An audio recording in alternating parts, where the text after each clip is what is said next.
are typically 4 different types of keto diets that range in the different levels of carbs, protein, and fats you have. Now, the standard one is just a very low carb, high fat, pretty moderate to low amount of protein. There's cyclical, targeted, and high protein ketogenic diets, which are on the screen now and you can reference at any time during this video. So before we actually talk about which one is better for you for what you do, I think it's important to go over energy and metabolism really quickly. So glucose is generally more efficient to use than fats for immediate energy because of several reasons. For one, it can be used anaerobically and very quickly for intense powerlifting, sprinting type exercises. It's also soluble in the blood, while lipids are not. So when you have glucose in the blood is the transporter of the body. So when you're taking up lipids or fats or glucose, it needs to go through the blood before it gets to the tissue. So if it's already in the blood, it's quicker to get to the tissue. It's going to be utilized. So that's number one. Now, the energy source of the body is called ATP. And when you break this down, it gives off energy. Using glucose and fats and proteins for energy, they all make the same molecule. So now, all in all, lipids are more efficient. They will produce about 3 times more ATP per molecule, per triglyceride molecule, than per glucose molecule. But again, it takes longer to use them and you get more energy out of a glucose molecule quicker. Normally what you do if you have a moderate glucose, lipid, and protein diet is you're going to be using your glucose and then you use your lipids. So if you're doing a power lift or some type of intense exercise, you use the glucose, and by the time you're done, you barely even touched your fat stores. Now what you eat throughout the day, in terms of lipids, you would just store those. So the idea is you take glucose out of the equation, you use your lipids quicker, and in effect, you use more lipids during your workouts. Now, the different types that are here, I think that 2 are very effective, and they're effective for different reasons. Number 1, I think that the standard ketogenic diet is effective for someone who doesn't exercise regularly but wants to lose a lot of weight. And I think the cyclical ketogenic diet is more effective for a power lifter or a sprinter if they want to cut down, lose weight, but still be able to build muscle. And here's my reasoning. So, with the cyclical ketogenic diet, it's important to have some type of glucose in the blood when you're doing a heavy lift. You will not lift as much weight and you won't run as fast if you don't have that accessible glucose in the blood. That's why for 2 days out of the 7 days of the week, it's okay to have those carbs, honestly, because they'll be in the blood and your stores will still be low for the other 5 days. So for those other 5 days, you're utilizing the lipids, but you're just putting enough in those stores to where you'll be able to adequately do your power lifts, if that makes sense. Now, with the standard ketogenic diet for a heavy lifter, you're going to feel extra fatigued very quickly. You're going to get burns in your muscles that you normally wouldn't get, and you're going to have trouble making it through workouts. You will lose a lot of weight, but you're going to lose a lot of muscle in the process. So I think for a heavy lifter, the cyclical ketogenic diet is more effective. Now, I don't believe that the targeted ketogenic diet would work for somebody who exercises every day, because it says this diet allows you to add carbs around workouts. That would seem like it would work with the putting glucose into your bloodstream. You work out, you utilize it immediately, and it doesn't get stored, right?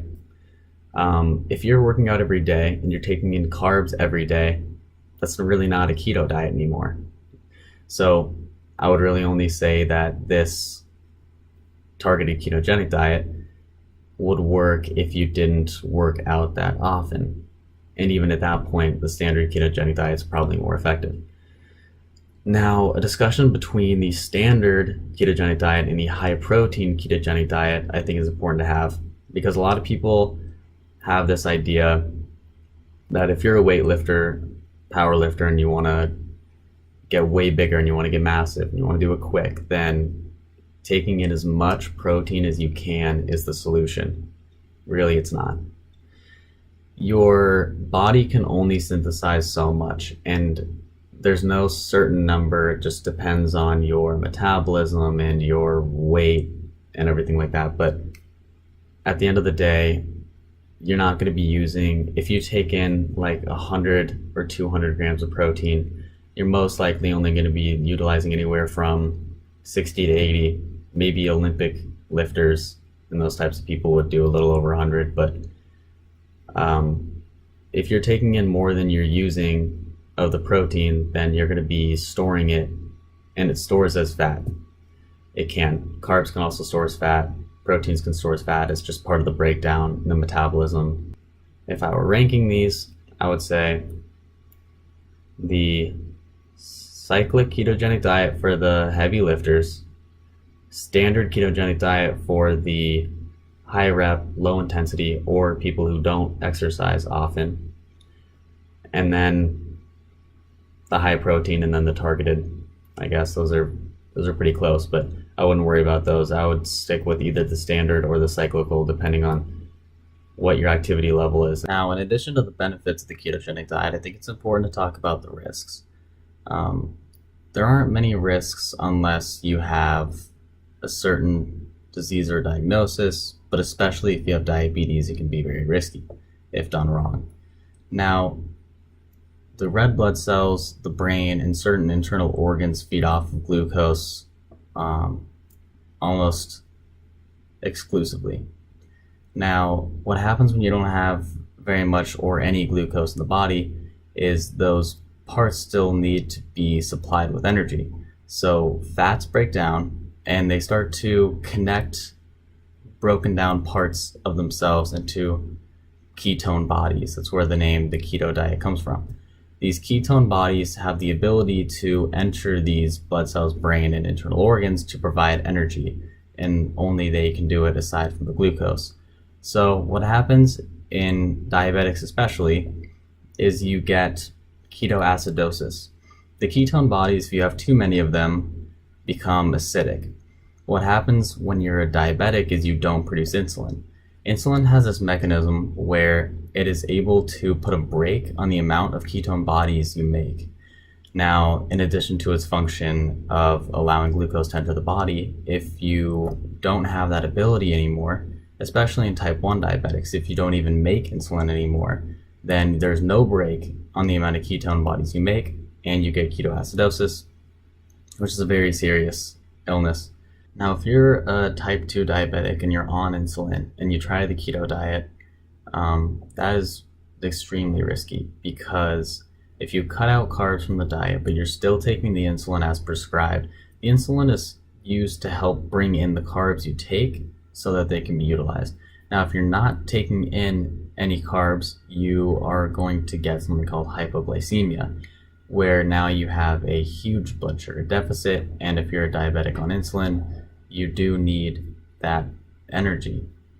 So symptoms are dizziness, lightheadedness, fatigue, and it can be very unsafe if you're driving or you're operating heavy machinery or something, even if you're just walking. So that's something that you really need to be careful about. Now, even if you aren't a diabetic, you can't get ketoacidosis necessarily. Your body will be mildly more acidic, but it won't be able to get to the point of acidity where it's dangerous for you, as far as it's understood. So all that being said, it's just very important to be careful about this diet. Some people with different diseases don't do well with it. It's really just a trial and error type of thing. So that's my whole spiel on the ketogenic diet. If you guys have any questions or anything, put them in the comments. I'm happy to answer them. And again, let me know if you want me to do another video on anything. Thanks, guys. See you next time.